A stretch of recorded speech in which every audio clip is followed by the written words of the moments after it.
Өнөөдөр нэгдэж маргаашийн төлөө хамтдаа тэмцэе. Иргэдээ үний өсөлтөөр дарамтлж, үр хоочоо халдварт өвчнөөр далаалгасан хариуцлагагүй ёс зүйн засгийн газрыг огцрохыг шаардаж, ардчилсан намын гишүүд дэмжигчид иргэд Сүхбаатарын талбайд жагслаа. Махны үн 16 мянган төгрөгт хүрч, шатхууны үн 1940 төгрөгт хүрээд байна. Гэтэл ардын амьдралыг мэдхгүй гишүүд нь 950 сая төгрөгийн жидүүгийн зээлээр халаасаа түнтэйдгэж, төрийн сайд нь 10 сая доллараар авилгажиж, ард иргэдэд доромжилж байна. Төрийн цагдаа нь хүчирхийлэл үйлдэж, эрд зэргүүд эрүүл мэнд амнасаараа хохирч, сургуультай явсан сурагчид нь сүрээгийн халдвар авлаа. Гэтэл салбарын сайд нар нь хариуцлага хүлээхээс хойш суусаар өнөөдрийг хүрлээ. Тиймээс сөрөг хүчний зүгээс архиталттай, аллагтай, авилгатай, айдастай, хөрөлсөхийн засгийн газарт хариуцлага тооцсон нэн яралтай огцруулахыг шаардаж, улсын их хурлын дарга Зандан шатарт шаардлага хүргүүлсэн юм а. Ер нь ингээд амьдралд үндэ хүнд байгаа үстэй тий бид нарыг одоо нэг ардын намыг одоо өөрсдийнхөө үзэл бодолтой үнэнч байж чадсангүй одоо иргэдийн чинь амьдрал үнэхээр хүнд боллоо. Тэгээ бид иргэдийнхэн дуу хоолой болж энэ чинь ингэж цаг цаа үрж ингэ зогсож байна да. 20 мянган төгрөг байхад айн жоох 20 мянган төгрөг гараад хаана ч хүрхгүй. Тэгэхээр мөн хаана хүрхгүй. Махны үнэ ч одоо тэгээд ходог өвчний үнэсэн гэж одоо ярьж шүү дээ. Тийм сайхан юмар хамсдахгүй сайхан дээр түрийн мөнгө нэмээ. Түрийн мөнгө нэмэхэд ерөөсөө юм өсөд. 22 мянган төгрөгийн нүүн гэдэг махны үнэсэж байна. Сүүний ус, бүх юмны өсөж байна. Хүүхдүүдийн сургуулиас л янз бүрийн юмыг бид нар мөнгө авах гэсэн. Бид нар маш хүнд хэцүү байна. Авах сондооч явж чадахгүй мөнгө хүрхгүй. Тэтгэврийн зээлтэй бид нар чинь бас аюу хэцүү байгаа шүү дээ. Ер нь энэ засгийн газрын их хурлаас гаргаж байгаа сүүлийн үеийн шийдвэрүүд бол гарч байгаа бүх шийдвэрүүд ерөнхийдөө маш их иргэдийн эрхчлөлөөр хомж байна. Төрийн өөрсдийн эрх мэдлээ бол маш их хэмжээгээр нэмэгдүүлж авч байна. Иргэний нийгмийн ажиллах чөлөөтэй ажиллах иргэний нийгмийг байгуулахын төлөө төвшүүлэхин төлөө ажиллах орон зай өдөр болгон хөгжиж байгаа. Энд бол бид нар үнэхээр их одоо санаа зовж байна.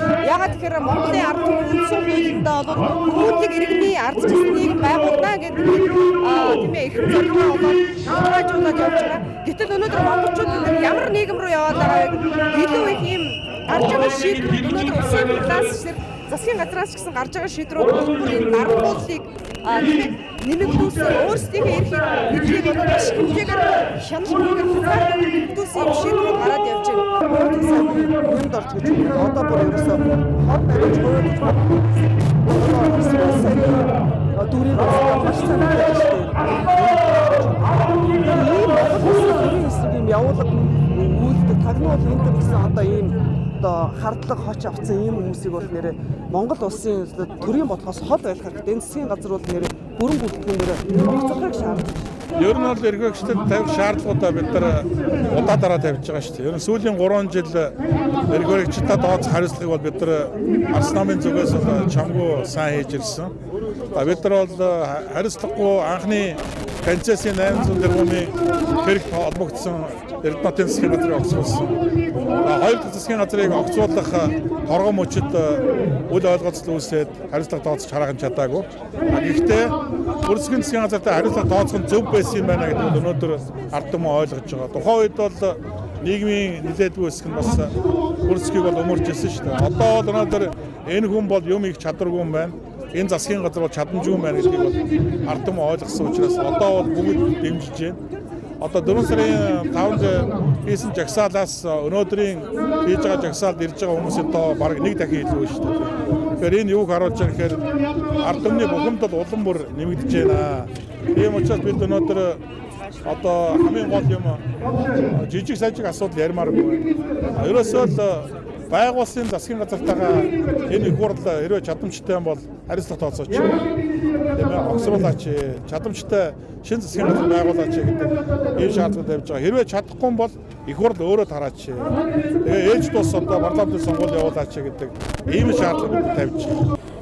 Одондоо дундуудаж маш хариуцлагагүй үйлдэлүүдийг шат дараалал гаргаж байна. Улсын их хурл өнөөдөр шоу хийдэг хувь улс төрчдийн одоо танхим болсон байна.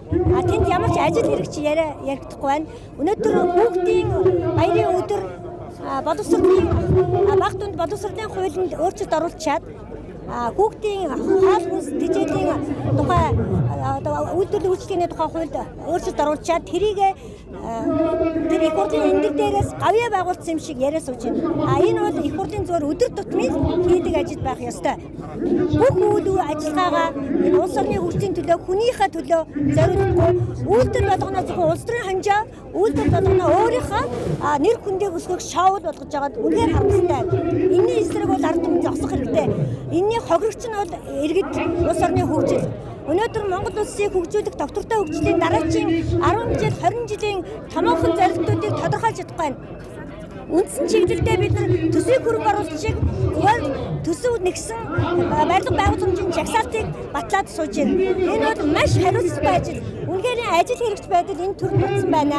Энийг эсэргүүцэж энэ жагсаалтыг дэмжиж би оролцож байгаамаа. Сүрх хүчний тавьсан шаардлагын хариуг нэн даруй өгөөгүй тохиолдолд сүрх хүчний эсэргүүцлийн жагсаал цаашид үргэлжлэх болно гэдгийг ардчилсан намын удирдлагууд мэдгдсэн юм а. Сүрийн өвчин бол эдгэрдэг өвчин. Хайхын хугацаараагаад газар ахуулаад олон хүүхдүүд хатдаг өвчилж байгаад маш харамсалтай. Гомдныг сэрбэд харах хэмжээ дээрээсээ авсан бол их сайхан байх байсан. Ийм өвчнөр олон хүүхд өвчлөхгүй байсан. Өвчин бол юуж мэдэхгүй шүү дээ. Мэргэжлийн өвчин мэйжилтэй улам хэрэгшээд олон нарийн бол ард түмэн бол хамгийн ядуу оронд тусдаг байхгүй. Ийм учраас монголчуудын бол тэр ядуу энэ туссан байна. Монгол хүн Монгол махаа идээд цагааттай амьддаг байсан бол чадахгүй боллоо. Ардчил содрогсыг мандуулан ард түмний аварн ард түмний сайхан амьдралд хүргэсэн ард түмний хуульч байна. Ийм учраас энэ газар